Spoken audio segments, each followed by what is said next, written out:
Halo Mas. Halo, halo. Oke, wah seru banget tadi udah bahas tentang manajemen diri, bahas tentang semangat. Nah, dan eee, ada lagi nih Mas, maksudnya, ada hal yang mau saya tanyakan nih Mas, Yap. dari kisah Mas yang luar biasa, dari kisah Mas yang keren, gimana sih Mas cara Mas untuk bisa mendisiplinkan diri Mas gitu? Untuk bisa konsisten, untuk bisa istiqomah gitu? Oke, terima kasih. Pertanyaan ini menarik banget. Jadi, ini kembali coba adik-adik coba pikirin. Apa sih yang bisa membuat adik-adik itu disiplin? Kalau dulu aku, kenapa akhirnya aku bisa disiplin? Karena aku disuruh orang tua. Karena aku disuruh guru untuk ngelakuin apa dan akhirnya aku nurut sama mereka. Gitu. Nah, dari situ kenapa akhirnya kita bisa disiplin? Karena ada aturan di situ yang nggak boleh kita langgar, gitu. Ada reward. Reward itu adalah misalkan kalau misalkan kita, misalkan disiplin dalam artian kita tepat waktu itu ke sekolah. Rewardnya apa? Gitu kan, kita mendapat apresiasi. Misalkan kita dapat bintang, gitu. Dan kalau kita terlambat, ada namanya punishment. Gitu. Misalkan kita dihukum berjemur 10 menit di tiang bendera gitu. Nah, coba itu diterapkan ke diri kita. Gimana caranya apa yang kita lakuin itu ada rewardnya, ada punishmentnya juga. Kayak gitu. Misalkan, oke, aku pengen belajar. Gitu. Kalau aku berhasil belajar hari ini 1 jam matematika, aku pengen minta ke orang tuaku untuk dibelikan apa, misalkan. Mmm. Tapi punishmentnya adalah oke, kalau misalkan aku nggak berhasil belajar, gitu kan, aku nggak boleh main handphone gitu misalkan selama 2 jam dalam 1 hari gitu. Itu artinya apa? Kita perlu mendisiplinkan diri kita sendiri. Kenapa? Karena kita perlu konsisten terhadap apa yang kita lakuin. Intinya gini, lebih baik dikit dikit demi sedikit tapi selesai dibandingkan langsung banyak tapi kita nggak akhirnya juga nggak maksimal gitu.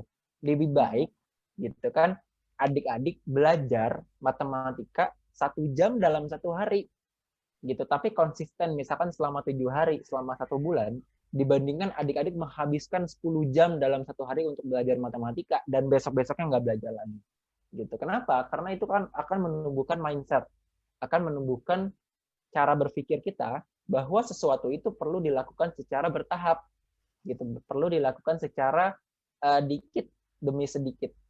Seperti misalkan gini, adik-adik mau punya uang 10 juta gitu gitu. Nah, dari dulu pasti adik-adik ditanamkan oleh orang tua, ayo nabung nih, kotak tabungannya, ini apa namanya tabungannya, coba masukin setiap hari 1.000, masukin 2.000. Nanti nggak kerasa tiba-tiba udah 10 juta. Dibandingkan adik-adik masukin, aku harus punya uang 5 juta nih, biar aku masukin cuma 2 kali doang. Kan itu susah gitu. Jadi punya apresiasi diri juga terhadap apa yang kita lakuin. Itu yang ketiga, ada beberapa literatur, gitu kan, ada beberapa sumber yang menyebutkan bahwa kita butuh lebih dari 23 hari untuk menjadi konsisten. Misalkan gini, adik-adik misalkan suka sholat duha, gitu. Coba lakuin selama 23 hari berturut-turut dan setelahnya pasti adik-adik udah, oh ini udah menjadi rutinitas, jadi oke aku sholat duha.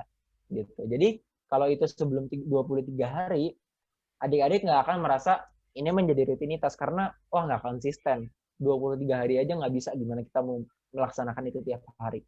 Atau misalkan adik-adik suka belajar ketika sudah sholat subuh atau sebelum sholat subuh, suka belajar bangun jam 3.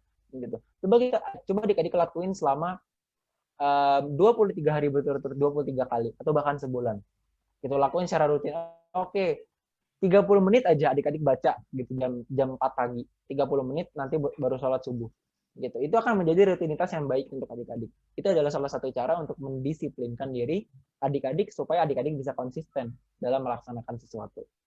Seperti itu. Waduh, mantap banget nih Mas.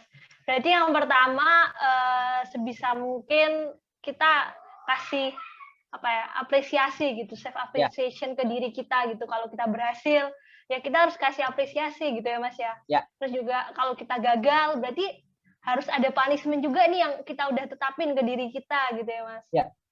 Oke, selanjutnya juga konsisten ini uh, apa ya harus sebaiknya kita mengerjakan tuh secara bertahap gitu. Setiap harinya ya sedikit-sedikit menjadi bukit gitu ya Mas. Ya.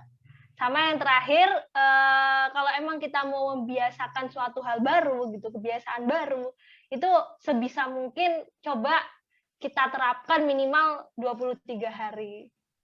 Wah, keren banget nih Mas. Nah, masih nyambung nih Mas sama yang tadi, saya gimana sih Mas dengan banyaknya aktivitas yang Mas ada gitu. Terus Mas kan juga, wah gila lah dari sisi organisasi, dari sisi prestasi, itu seimbang gitu Mas. Gimana sih Mas cara Mas untuk mengatur waktu Mas?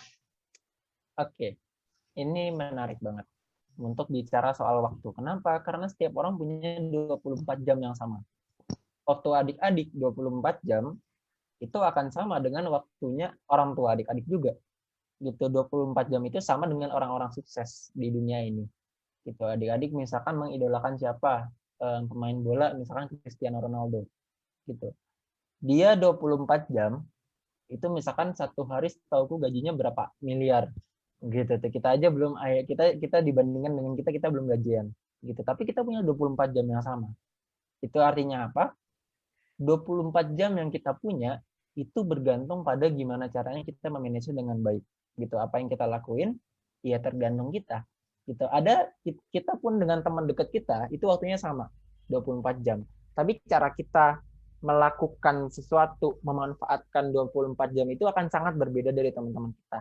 Hasilnya pun akan sedikit berbeda, bahkan bisa sangat berbeda. Gitu.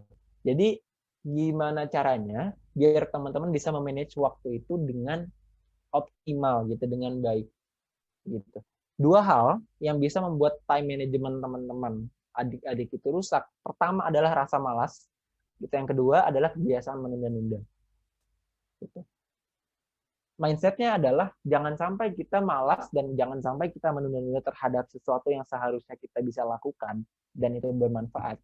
Lebih baik adik-adik lakuin dulu, terus nanti istirahat dan adik-adik lakuin lagi.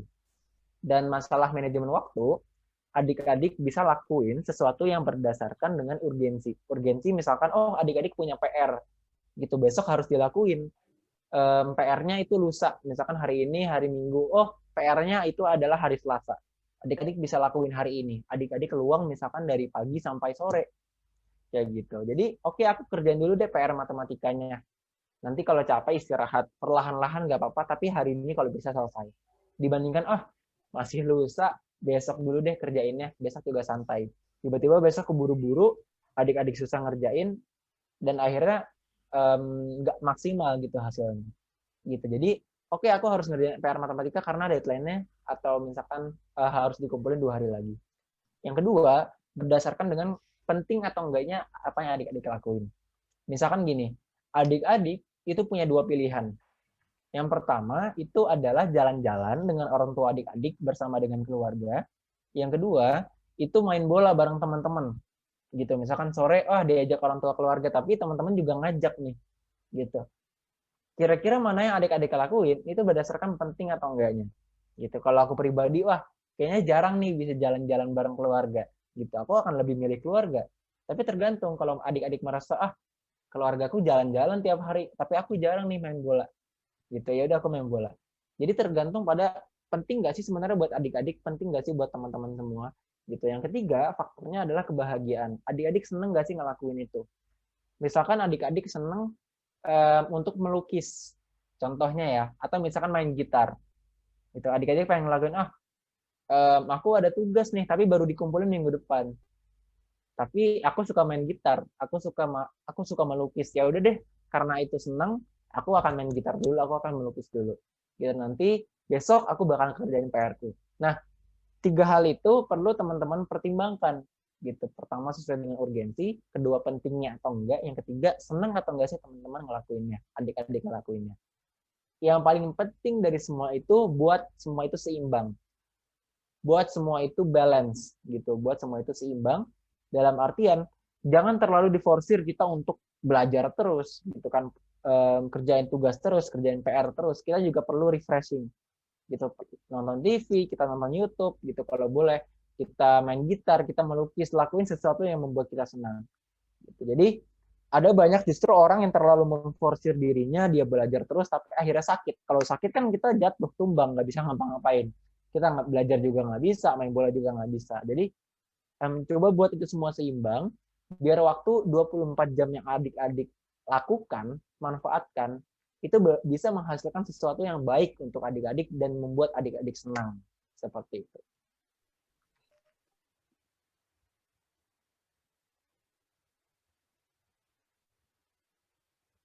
Oke, wah siap Mas.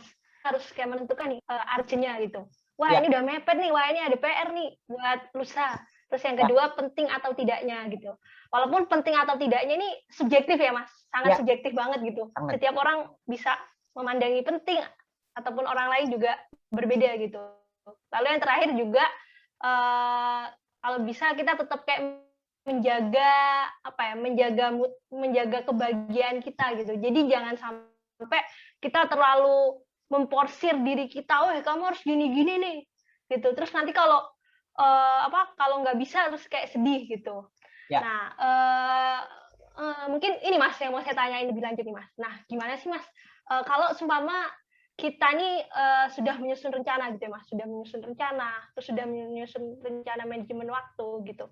Tapi kan sering kali ya Mas, kadang tuh ada di mana, kok ini tugasnya susah banget ya. Terus kayak, wah ini gila, ini gimana sih? Aduh, kayak terus kayak jadi nggak ada semangat buat nyelesain ini Mas. Nah itu gimana sih Mas? Dan akhirnya ditunda-tunda dan pas sudah mepet nih, karena tugasnya susah, jadi kayak ya kerjaannya beneran kayak seadanya banget gitu. Ini gimana sih mengantisipasi hal ini gitu?